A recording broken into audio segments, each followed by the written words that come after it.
Another day, another video done. Oh, mamma mia. Woohoo! Hee-haw!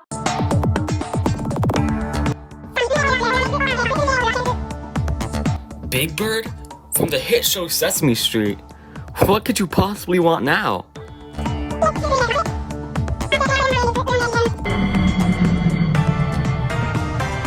No way. Waluigi Simulator. No!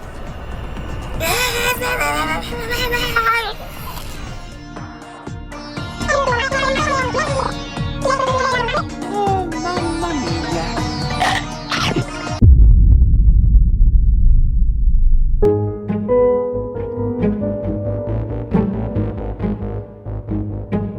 Mamma mia!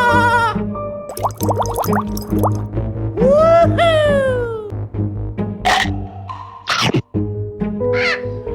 Damn, not here. I am the ultimate.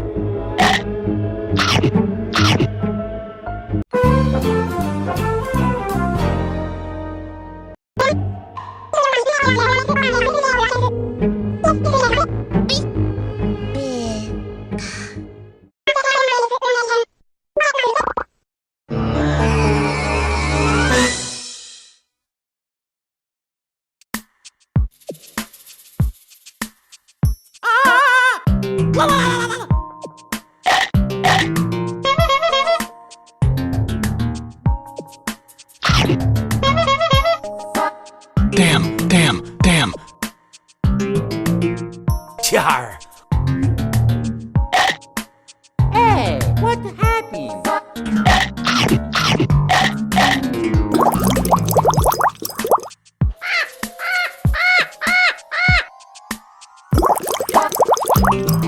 Char.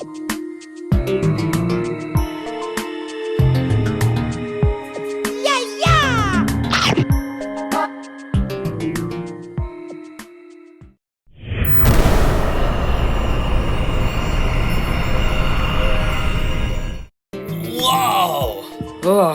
What the? Guys? Otto, Shadowhead, Opila Bird, Tanuki Mario, Howard? What are you guys doing here?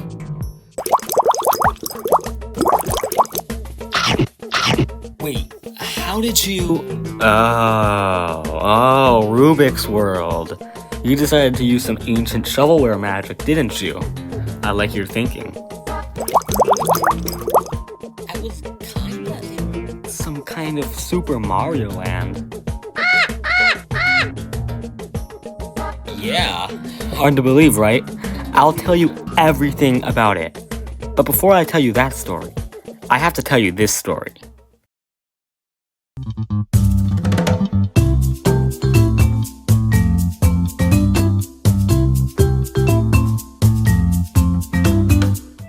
In the early 2010s, it was safe to say that Nintendo was on an all-time low. Low sales, low quality games, and a low selling system. The only thing keeping them afloat was the 3DS at the time. Nintendo needed to find a way to get money, and they knew just the way to do it. Enter Universal Studios. Just recently, they had opened a brand new land, the Wizarding World of Harry Potter. They were facing extreme success. They were even becoming a competitor to Disney itself, the largest name in the theme park industry at the time. Universal was known for its immersive lands, groundbreaking technology, and amazing rides. Little did they know, however, their next biggest customer would be coming up to them. Nintendo, now willing to develop its properties outside of gaming content, went up to Universal. After some behind-the-scenes talks, in May of 2015, Super Nintendo World was revealed. The early concept art, revealed to the public in December of 2016, showed Peach's Castle, Mount Beanpole, a Yoshi attraction, a Bowser's Castle ride, and a Toad House.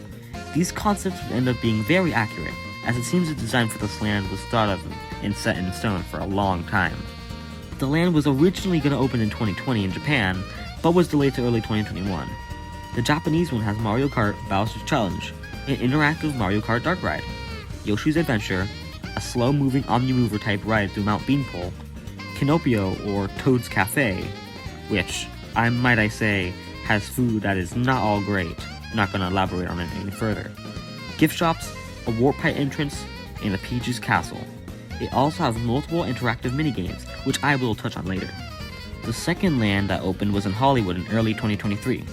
This land is significantly smaller, only having the Mario Kart attraction and the interactive games, as well as the shops and the cafe. Rather than the queue of Mario Kart going just through Bowser's castle like in Japan, this version would see you going through Mount Beanpole through a pipe, through a Yoshi-themed queue, and then finding your way into a castle-themed queue. Finally, after being delayed by the pandemic like all the other Super Nintendo Worlds, the Nintendo World in Orlando, Florida opened with the Epic Universe theme park in May of 2025. This was the one that Big Bird sent me to. This one is the largest of the 3 Nintendo Worlds, being the exact same as Japan, just marginally larger. Much like Japan, it also has an extra mini-land, Donkey Kong Country, which opened in 2024 in Japan and opened with Epic Universe in Florida. Donkey Kong Country features a Funky Kong-inspired gift shop, a snack stand, a Donkey Kong meet and greet, and, of course, Minecart Madness, the roller coaster of Super Nintendo World where you jump the track. Of course, I'm getting ahead of myself. Let's go in depth at all what Nintendo World in Orlando has to offer.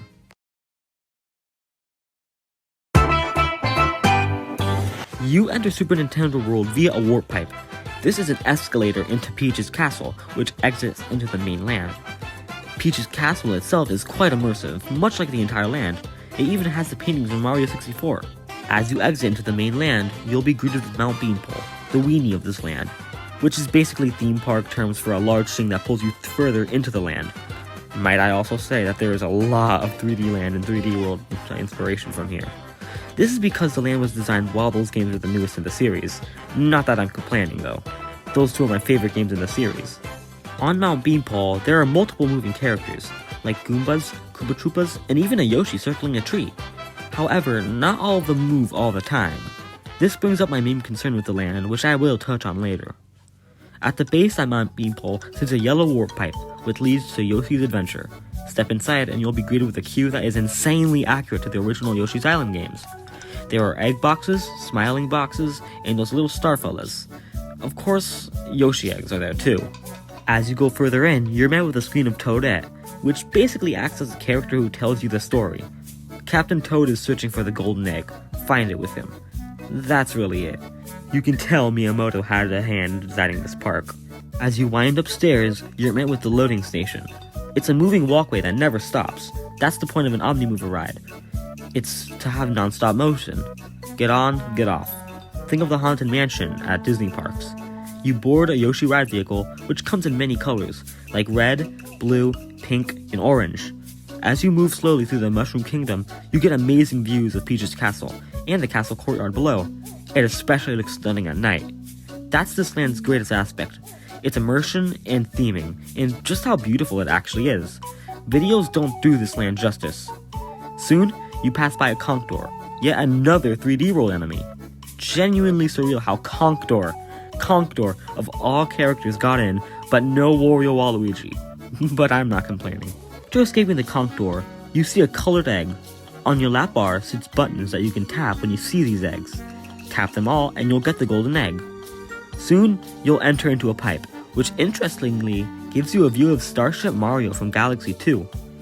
However, the real show starts when you exit into a show scene showing Yoshi, Baby Mario and Peach, a pink Yoshi, and Kamek. And even Poochie of all characters. I thought that guy was forgotten. Exiting out of the pipe, you go into a desert section. You see Pokies, Baby Yoshis, and yes, Captain Toad himself, wielding the golden egg. As you pass Toad, you see 2 more piranha plants trying to chomp at you, before narrowly escaping a thwomp and ending the ride. I find this ride to be great, especially as someone who's grown up with the series. My one complaint is that it's a bit too hot, but this goes through the whole land, the whole theme park even. There's barely even shade there, which is something I believe will be fixed in the coming months. Overall, I give this ride a 7 out of 10.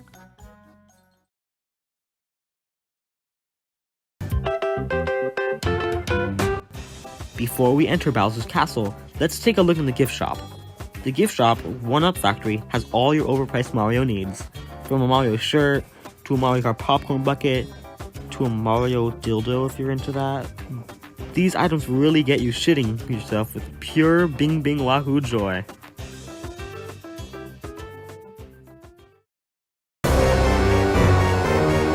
Okay, Mario Kart time. As we enter Bowser's castle, we're met with one of the greatest cues of all time, along with some of the greatest Mario music of all time. Like seriously, I was shitting myself. They were playing the Super Mario 3D Land castle music. Anyway, all that aside, as we pass through the entrance, we're met with an absolutely huge stone Bowser statue, which is one of my favorite parts of the whole land. After passing by the large statue, you see things like that green boss doors from New Super Mario, trophies that are straight from Mario Kart 8, and this portrait of Bowser that uses a render from 2009. I know I'm a real no-lifer when I recognize every single render I see in Super Nintendo World. Like, I literally saw a bus that had a Diddy Kong render from Tropical Freeze that just looked so fucking outdated, I thought it was a bra render. As you pass the Hall of Trophies, you enter Bowser's study, which has many themed books and plans. And once again, that thwomp thing on the wall, literally taken from an IGN article about 3D Land. I know my shit. Anyways, you exit the study and you go into the dungeon where you can see Mecha Koopas and Bob-ombs being made.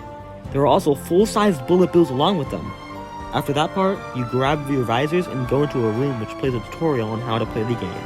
In the ride vehicle, there's AR goggles which lock onto your visor, which shows the game mechanics and items. This is where most of the ride is. You can use your wheel to be able to spin around on the fixed track and use red trigger buttons to fire items at Team Bowser, which is Bowser and the Koopalings. After the pre-show, you enter a room full of stairs leading to the loading station. The ride itself is a slow-moving dark ride that simulates speed rather than going actually fast. Something I actually find that isn't a bad idea like many say. Mario Kart is all about the items and environments and the interactivity. A ride like a roller coaster wouldn't allow anything like that. When you're loaded, you pass through one last tutorial before finally going on your race. After starting, you go into a room filled with pipes and a Chain Chomp figure with a thwomp. Both of these being physical sets, which are very impressive. The pipes, which have screens in them, get filled with fuzzies as you enter Piranha Plant slides from Mario Kart 7. This season has many Piranha Plant figures and even more pipes. After being drained into the ocean, you enter Dolphin Shoals, coming face to face with a Maw Ray before getting inked by a blooper, making the screens go black. After passing through some more coral sets, there's another screen making you come face to face with Fishbone.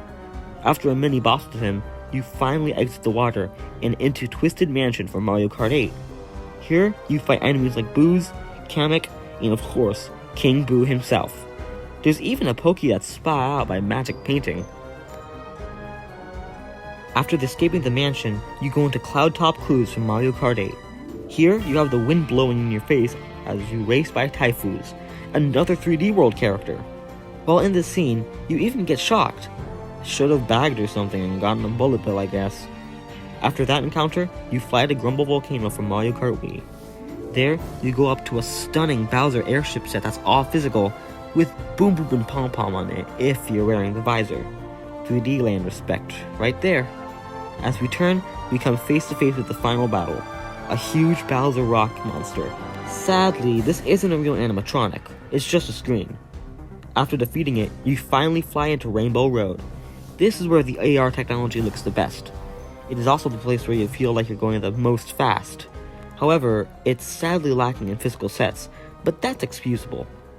Then, you unload, drop your visors off, and exit into another gift shop, Mario Motors. For my thoughts on this ride, I found it to be uncomfortable, to be honestly. I didn't find it bad, but the AR particularly ruined my experience.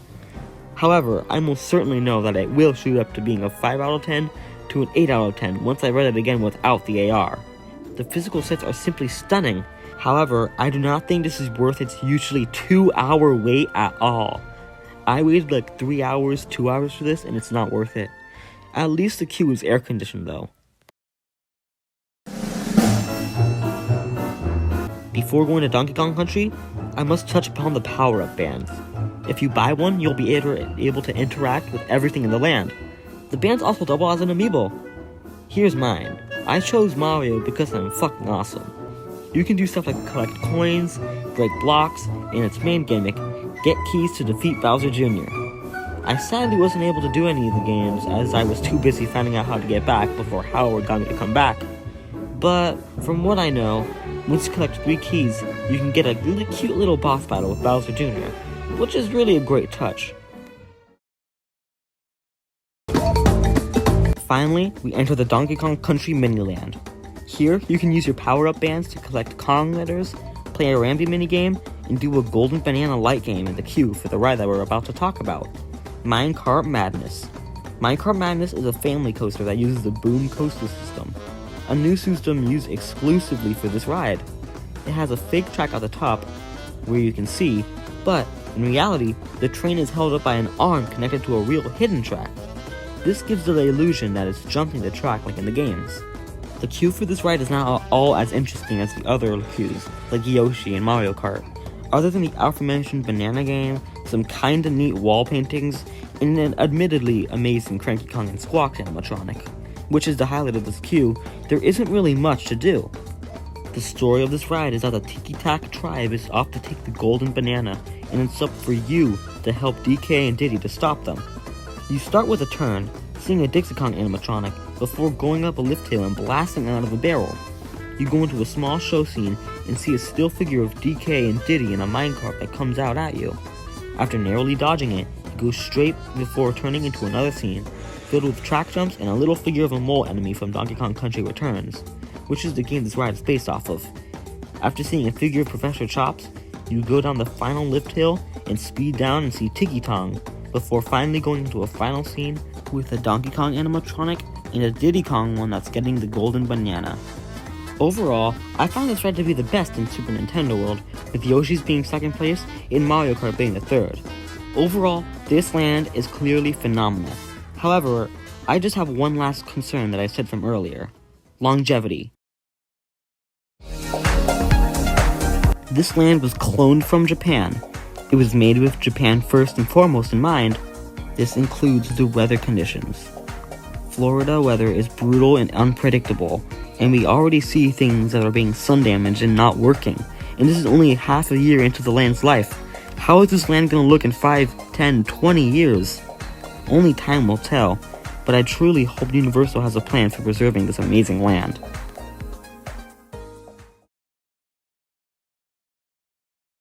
And yeah, that was my adventure in Super Nintendo World. Pretty cool, huh? What? Come on, man. What I was saying was pretty interesting. You would have liked it. Whatever. We have better things to focus on. For example, defeating that damn big bird. Damn, not here.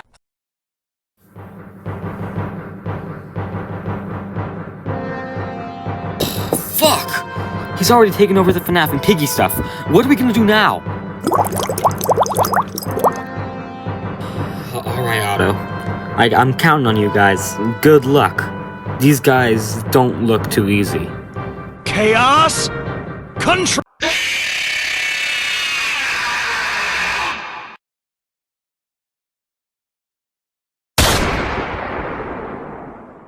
Damn.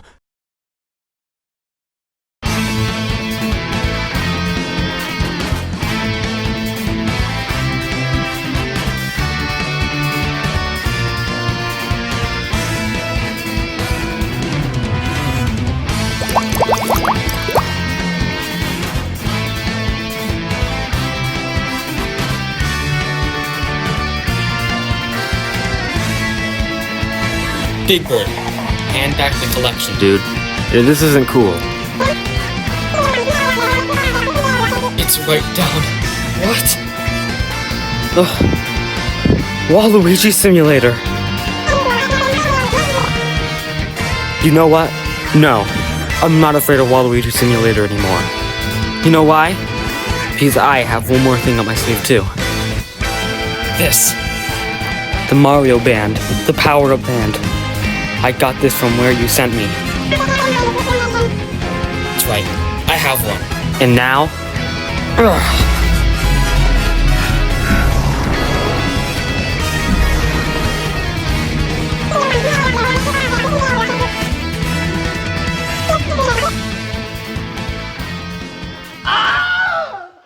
And he's gone. For good. Phew. That was intense. That was intense, honestly. Are you guys okay down? Whoa. I was about to ask if you guys were okay, but I think you guys did better than me. Well then, I guess the real hero here is Super Mario 3D Land. God bless you, Super Mario 3D Land.